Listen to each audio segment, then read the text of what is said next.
Indian 2 ஆரம்பத்துல இருந்தே வந்து இந்த கதையோட வந்து ஒரு நமக்கு வந்து இந்த கனெக்ட் இல்ல.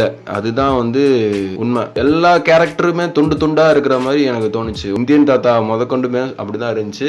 சித்தார்த்தோட கேரக்டர், அதுக்கப்புறம் அந்த சித்தார்த்த ஃபேமிலிக்குள்ள செகண்ட் ஹாஃப்ல வந்து கொஞ்சம் இன்சிடென்ட் மட்டும் நடக்கும். அது மட்டும் வந்து பாத்தீங்கன்னா ஓரளவுக்கு ஒரு எமோஷனலா ஒரு ஃபீல் பண்ணி பாக்குற மாதிரி இருந்துச்சு. அது தவிர மிச்ச எந்த கேரக்டருமே மற்ற இந்த இன்சிடென்ட்டுமே வந்து பாத்தீங்கன்னா நம்ம மனசுல வந்து நிக்கவே இல்லை. இன்ட்ரெஸ்டிங் ஃபேக்டர்ஸ் படத்துல வந்து ரொம்ப கம்மியா தான் இருக்கு அப்படின்னு சொல்லுவாங்க. சிவாஜி படம்லாம் இப்போ கூட பார்த்தாலுமே வந்து பார்த்தீங்கன்னா அந்த ஒரு இம்பாக்ட் இருக்கும். அதே டைமில் ஒரு நல்லது நடந்தால் நல்லா இருக்குமே அப்படின்னு நமக்கே தோணும். ஆனால் இந்த படம் பார்த்து முடிகிறப்போ வந்து பார்த்தீங்கன்னா எனக்கு வந்து எந்த ஒரு இம்பாக்ட்டுமே தோணலை. அது ஏன்னா முடிக்கும் போதே அவங்க வந்து ஒரு மாதிரி தான் முடிச்சிருக்காங்க படத்தை. ஒரு கரெக்டான சொல்யூஷன் எதுவுமே அந்த படத்தில் வந்து கரெக்டாக சொல்லலை. ஏன்னா அது இந்தியன் 3ல சொல்ல போகிறேன் அப்படின்ற மாதிரி இந்தியன் 3க்கான ஒரு ட்ரெய்லருமே அதில் போட்டு காமிச்சாங்க. ஆனால் இந்த இந்தியன் கான்செப்ட் மேலே வந்து எனக்கு சுத்தமாக நம்பிக்கையே போச்சு. இவ்வளோ நாள் வெயிட் பண்ணி போய் பார்த்ததுக்கு வந்து ஒரு ஏமாற்றம் தான் கொடுத்துருக்கு இந்தியன் 2.